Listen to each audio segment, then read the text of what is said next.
Hello दोस्तों, आदाब, नमस्कार, सत श्री अकाल। मैं अफरोज़ रिजवी, राष्ट्र समाज समाचार में आप सबका खैर मकदम है, स्वागत है। पेश हैं देश और दुनिया के हालात पर, ख़ास खबरों पर तबसरे। देश के अंदर इस वक्त नीट परीक्षा को लेकर के काकरोच जनता पार्टी और ख़ासकर नौजवानों की तरफ से जो आंदोलन किया जा रहा है, हालांकि सियासी दलों की तरफ से भी जो है नीट परीक्षा को लेकर सरकार की काफ़ी फजीहत की गई, काफ़ी घेरा गया कि धर्मेंद्र प्रधान से इस्तीफे तक की मांग की गई है। तो उस पर सियासत भी हो रही है, लेकिन नौजवान जिस तरीके से बेरोज़गार युवक और पढ़ने वाले लड़के और परीक्षा निरस्त होने से, पेपर लीक होने के बाद परेशान हाल छात्रों की तरफ से जो आंदोलन प्रदर्शन किया जा रहा है, लगता है कि उससे सरकार भी कहीं न कहीं भीतरी तौर पर बुरी तरह आहत है। उसको भी लगता है कि ये ठीक नहीं हुआ है और अब जो परीक्षा कराई जाए वो ऐसी कराई जाए कि जिससे जो है कहीं पर कोई लोचा ना हो, कोई कहीं कमी ना रह जाए और पूरी तरीके से अच्छे तरीके से इस परीक्षा को करा ली जाए। तो परीक्षा 21 जून को होनी है। इस बार केंद्र सरकार ने इसको जो संबंधित विभाग है उसको निर्देश दिए हैं राष्ट्रीय परीक्षा एजेंसी को कि वो इस बारे में जल्दी से करें, तो परीक्षा को दोबारा कराए। तो अब 21 जून को ये परीक्षा आयोजित की जाएगी पूरे देश के अंदर। तो अब इसको लेकर के राष्ट्रीय परीक्षा एजेंसी ने सख्त कदम उठाया। राष्ट्रीय परीक्षा एजेंसी ने ये किया है केंद्र सरकार के निर्देश पर कि उसने जो है अब ऐसे ऐप को जिसके ज़रिए कि अफवाह फैलाई जा सके या नकल की जा सके, तो नकल माफियाओं और अफवाह फैलाने वालों के पर रोक लगाने के लिए, लगाम लगाने के लिए राष्ट्रीय परीक्षा एजेंसी ने टेलीग्राम ऐप पर रोक लगा दी है। ये ऐप 22 तक जारी रहेगी, परीक्षा से पहले, और 22 जून तक, परीक्षा होने के बाद तक ये ऐप को सरकार ने पूरी तरह बंद कर दिया है। एजेंसी का कहना है कि ये कदम नकल कराने वाले गिरोह और दुष्प्रचार से बचाने के लिए उठाया गया है।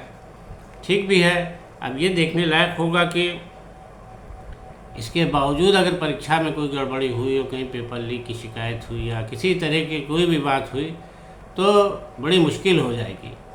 लेकिन जिस तरह राष्ट्रीय परीक्षा एजेंसी का दावा है कि हम अब इंस्टाग्राम ऐप को टेलीग्राम ऐप को बंद करे दे रहे हैं, इससे ये इस पर रोकथाम लग सकेगी।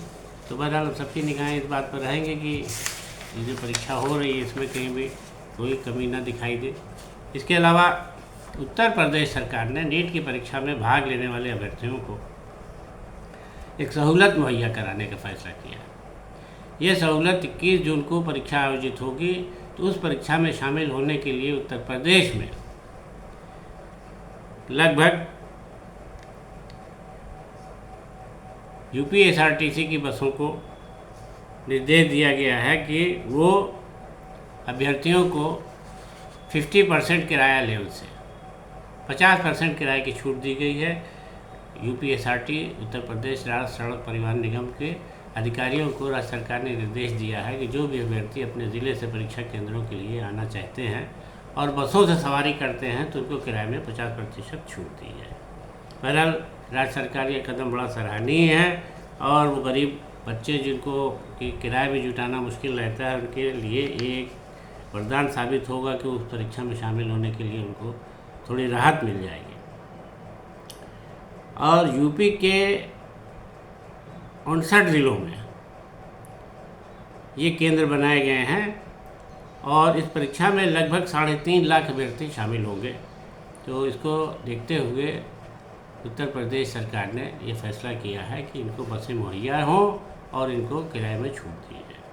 बहरहाल नीट को लेकर के जो जिस तरीके से बेचैनी थी, चारों तरफ धरना प्रदर्शन हो रहा था, उससे नाराज़ नौजवानों में या अभ्यर्थियों में थोड़ी कमी दिखाई देगी। बहरहाल परीक्षा संपन्न हो जाए शांतिपूर्ण तरीके से और कहीं कोई शिकायत ना हो, यही बड़ी बात होगी केंद्र सरकार के लिए, राज्य सरकार के लिए, दोनों के लिए। इसके अलावा उत्तर प्रदेश के उत्तराखंड के चमोली ज़िले में कर्णप्रयाग में 5 पुलिया के पास वाहन खड़ा करने को लेकर के सिख तीर्थयात्रियों और स्थानीय लोगों में ज़बरदस्त झगड़ा हो गया, जिसमें 5 लोग जख्मी हो गए। एक की हालत गंभीर बताई जाती है। बताया जाता है कि इस विरोध में गाड़ी न खड़ी करने देने के बात को लेकर जो झगड़ा शुरू हुआ तो मारपीट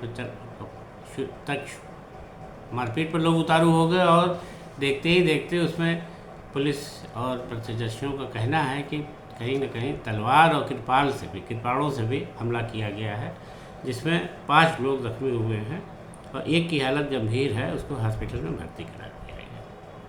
इसके विरोध में स्थानीय लोगों ने विरोध जताने के लिए राष्ट्रीय राजमार्ग को 5 घंटे तक जाम कर दिया। तो क्षेत्रीय पुलिस ने मौके पर जा करके किसी तरह से लोगों को समझा बुझा कर इसको जाम को ख़त्म कराया। इसके अलावा बुलंदशहर ज़िले में एक युवक को कुछ लोगों ने पीट के मार डाला। बताया जाता है कि ये युवक अपनी महिला मित्र से मिलने गया था। मंगलवार को पुलिस ने जानकारी देते हुए बताया कि जब युवक अपनी महिला मित्र से बातचीत करने पहुंचा तो बातचीत कर रहा था तो उसके पति ने उसको देख लिया और उससे उसका विवाद शुरू हो गया, झगड़ा शुरू हो गया, जो देखते देखते मारपीट में तब्दील हो गया। ये देख के घर के और लोग भी आ गए और सभी ने उसको मिल के इतना मारा कि इसकी मौत हो गई। युवक की पहचान अवधेश 35 वर्ष के रूप में हुई है और ये घटना बुलंदशहर ज़िले के अलीपुर गांव में हुई है, जहां पर युवक के साथ घर वालों ने मिलकर मारपीट की और उससे मौत हो गई। पुलिस ने पूरे मामले की छानबीन करके हमला करने वालों को यानी महिला के पति और बाकी लोगों को गिरफ्तार कर लिया है और पुलिस पूछताछ कर रही है मामले में और मृतक के घर वालों को भी इसकी सूचना दे दी है और उसके शव को पुलिस ने पोस्टमार्टम करा करके घर वालों को सौंप दिया है।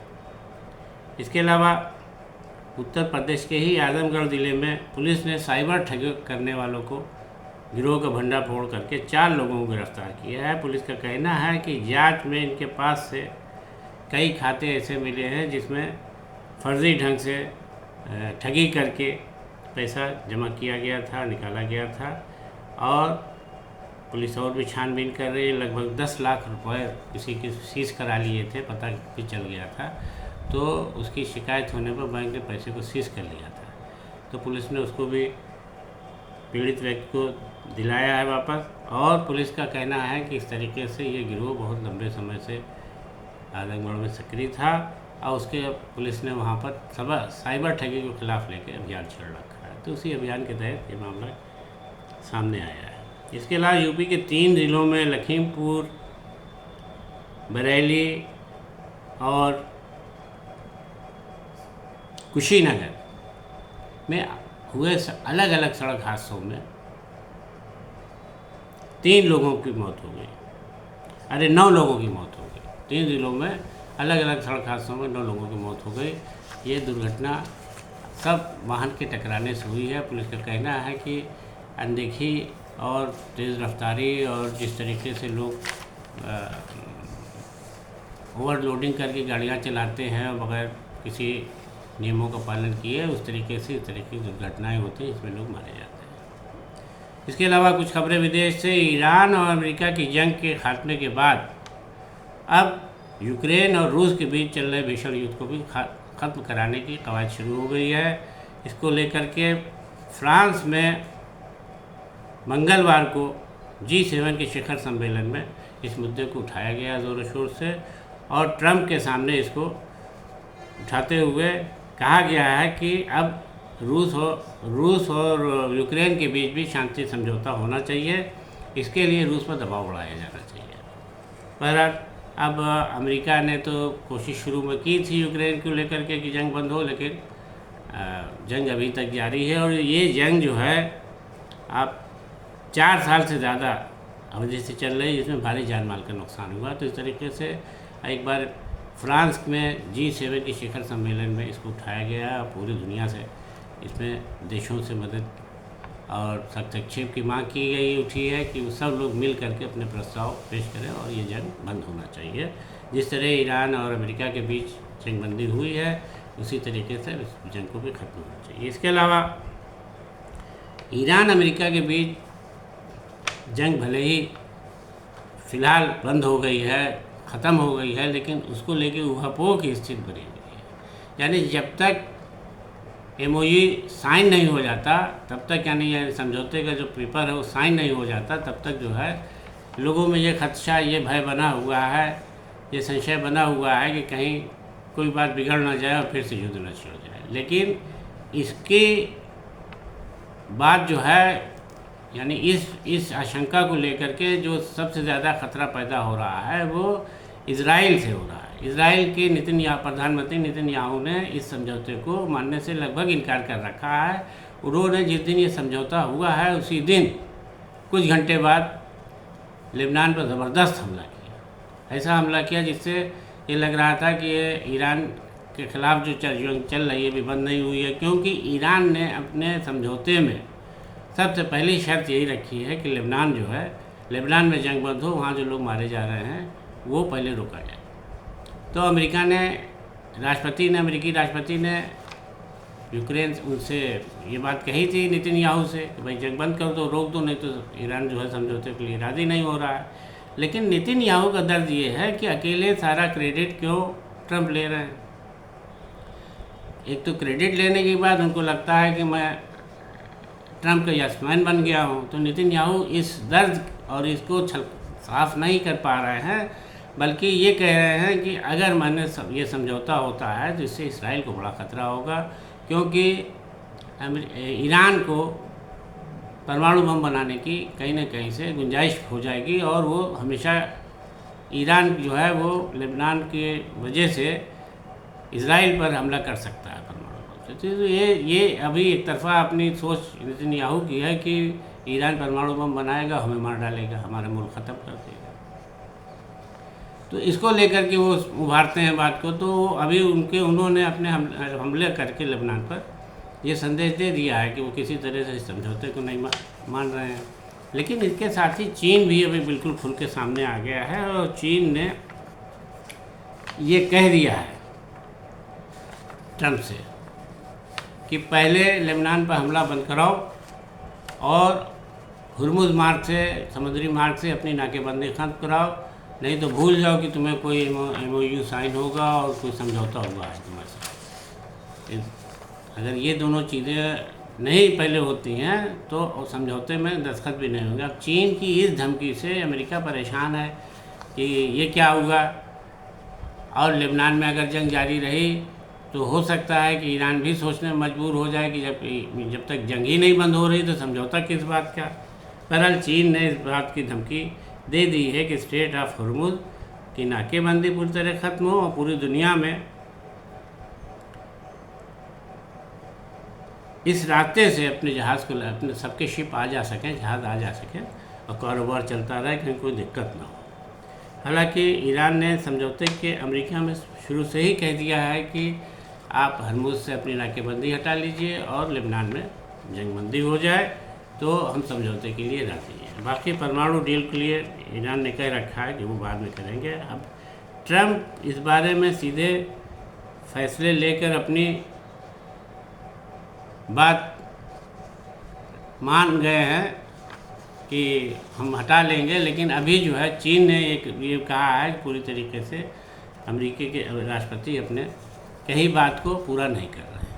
तो उन्होंने भी अब ये धमकी दे दी है कि स्ट्रेट ऑफ हुर्मुज़ से सारे नाकेबंदी ख़त्म हो, लेबनान पर जंग बंद हो, तब कोई समझौता होगा। बहरहाल चीन के और अमेरिका के और रूस के और ईरान के बीच ये बात समझ में आ रही है कौन किसके साथ है। चीन ने और रूस ने मिलकर के ईरान का साथ दिया था, साथ देने की बात भी कही है। तो अब चूँकि डोनाल्ड ट्रंप भी मान गए हैं और जंगबंदी का ऐलान कर चुके हैं, अब देखिए उन सबकी निगाहें लगी हैं 19 तारीख को जिस फैसले पर, समझौते पर दस्तखत होना है। तो दोस्तों आज के तबसरे में इतना ही, दीजिए इजाज़त। नमस्कार, आदाब।